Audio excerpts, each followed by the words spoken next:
The last workout of the 2024 CrossFit Open has been announced.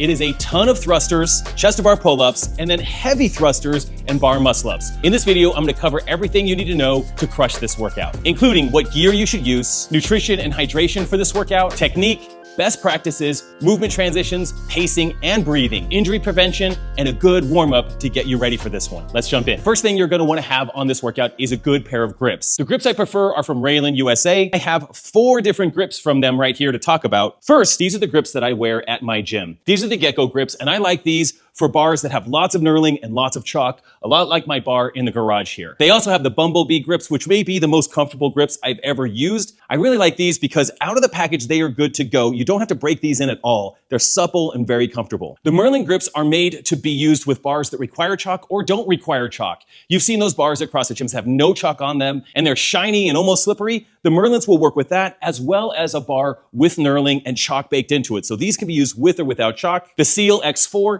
these are meant to be used without chalk. So you can use these really on any bar with no chalk. This is a very, very sticky texture. These are probably the most versatile grips because you can use them on absolutely any bar. You need to wear grips. And later in this video, I'm gonna show you how to wear these grips and how to have the best grip possible for chest to bar and bar muscle ups. As far as footwear goes, you have the option between lifters and regular shoes. The benefit to lifters is that it's got that elevated heel and it's gonna put you in a better position for thrusters. I wear these for Olympic lifting, for heavy front squats, heavy back squats. These are great if you have slight ankle mobility issues, as I do. And again, that great position on the thrusters could come in really handy. The drawback is that these are a little bit heavier than your standard CrossFit shoes. So it really depends on where your strengths and weaknesses are. So if you're really good at the gymnastics part of this workout, this tiny extra weight probably won't make a difference. But if you need it for thrusters, I would go with lifters. On the other hand, if you're looking to stay as light as possible and you've got good ankle mobility, standard CrossFit shoes are gonna be the win for you right there. And if you need help with both gymnastics and thrusters,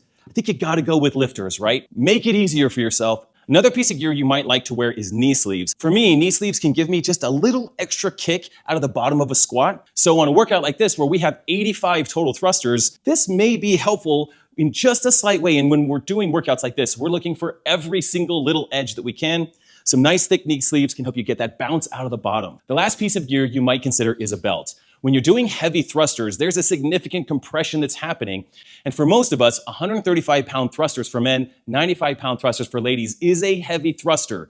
So you may want to throw on a belt for that to make you a bit more efficient, a bit more stable in that movement. And if you normally wear a belt for heavy thrusters, you're going to want to wear that for this workout. When it comes to nutrition for a workout like this, my motto is always eat whatever you would normally eat before a training session. No big surprises before this workout. For me, I'm gonna get up, I'm gonna eat my regular breakfast, and I'm gonna head to the gym to do this workout. I'm also gonna take my standard pre-workout, which is Element. Element is a hydration packet with everything you want and nothing you don't. It has the appropriate ratio of sodium, magnesium, and potassium to make sure you perform at the highest level. A lot of people prefer this during or after the workout. I take this whole packet before a workout, and I've experienced huge boosts in my performance. Electrolytes facilitate hundreds of functions in the body, including the conduction of nerve impulses, hormone regulation, nutrient absorption, and fluid balance. Element is used by everyone from NBA, NFL, and NHL players to CrossFit Games athletes and CrossFit Games champions. Right now, Element is offering you guys a free sample pack with every order.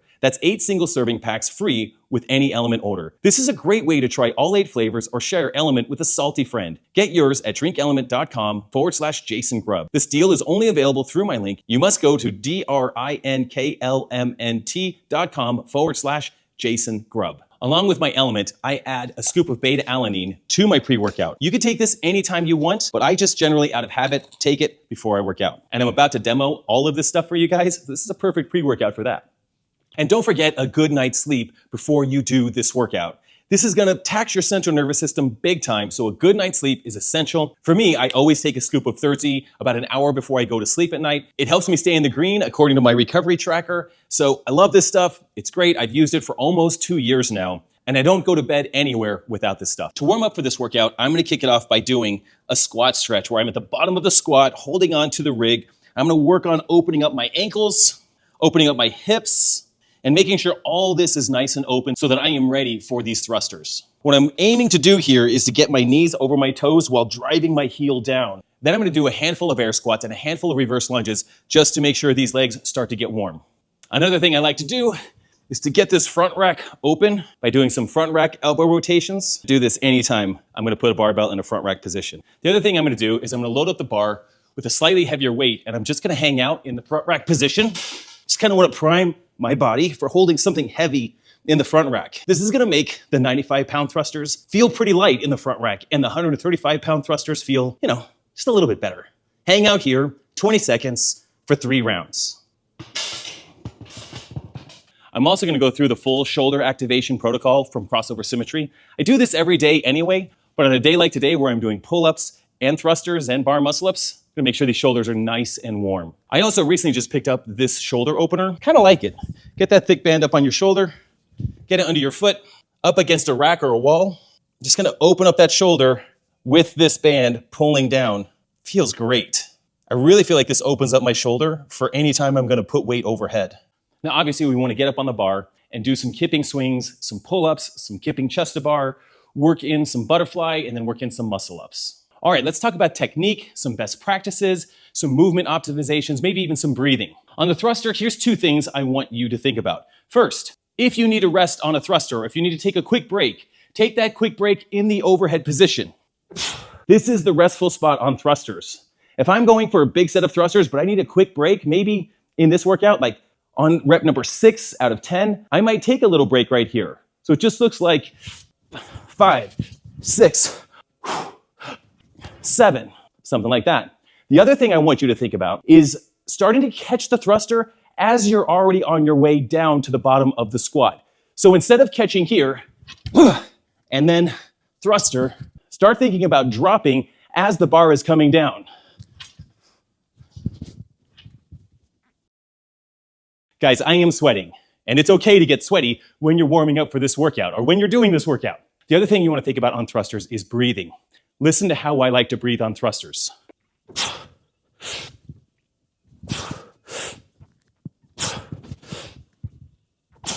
I'm going to try to go for a breath per thruster. On the thrusters, you may have to break these up. 6 and 4, actually setting down the bar, or on the set of 7, like 4 and 3. That's going to be totally normal and may even be a part of the strategy that I share in a second.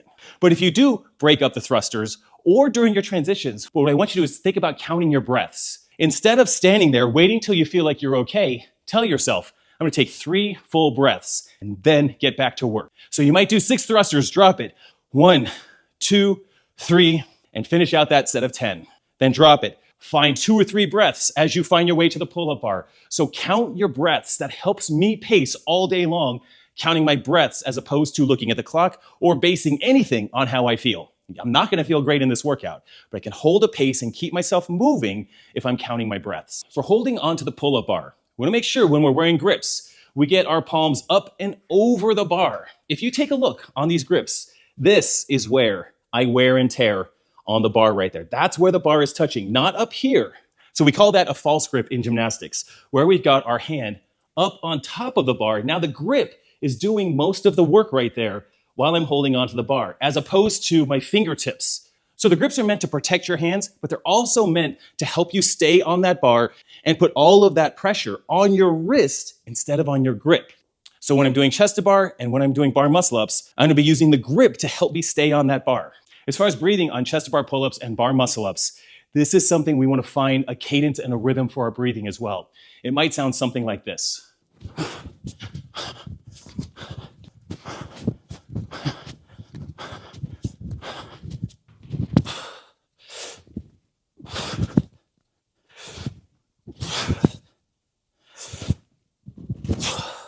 For strategy in this workout, I'm thinking that this is a workout that has a trap built into it, like all open workouts. And the first 50 thrusters and 50 chest to bar pull-ups is a bit of a trap. If you go through that exceedingly fast, you might find yourself absolutely wiped out, even with a minute rest, as you go into the next part of the workout.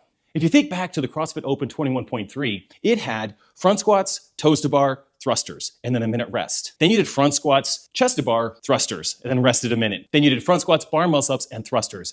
And that 1 minute rest was really interesting, but the cumulative fatigue really built up. I remember those bar muscle-ups being exceedingly hard, and I'm very good at bar muscle-ups. So we want to think, as we're working our way into this workout, the 50 and 50 is really going to tax us as we move into the second half. So I recommend tapping the brakes a little bit on the 10 thrusters and 10 chest to bar. This could certainly be unbroken for the best athletes out there, but it may be worth breaking up for most of us. Something like a 6-4 rep scheme just to keep that heart rate and overall fatigue under control. You don't win this workout by absolutely annihilating the first half of this workout. But if you could come through the first part of this workout feeling pretty decent, then you're going to be much more effective at the second part of the workout. So pacing the first part is key.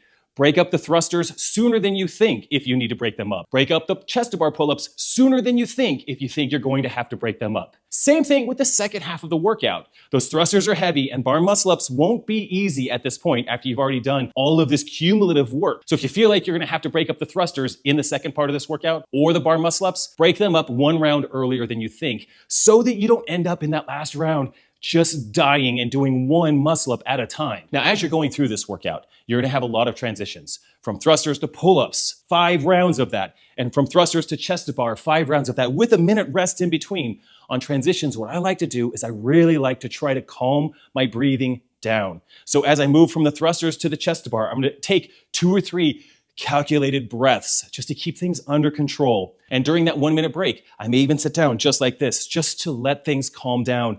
Breathing, letting things settle.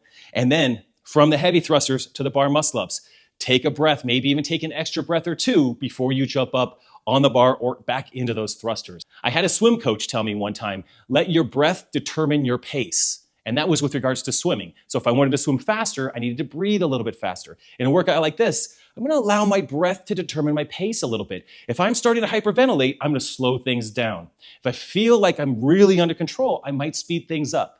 But try that thought on for size, letting your breath determine your pace in this workout. If you're a master's athlete and looking for the right amount of volume and the right training for you, you should check out Boulder Athlete. It's my training program. It's exactly what I do. We have competitive training sessions, as well as just simple daily training sessions for your everyday athletes. We'd love to have you. Get 7 days for free. Just head to boulderathlete.com. And as always, remember guys, your best days are ahead of you. Get bolder, not older. Enjoy this last workout. See ya.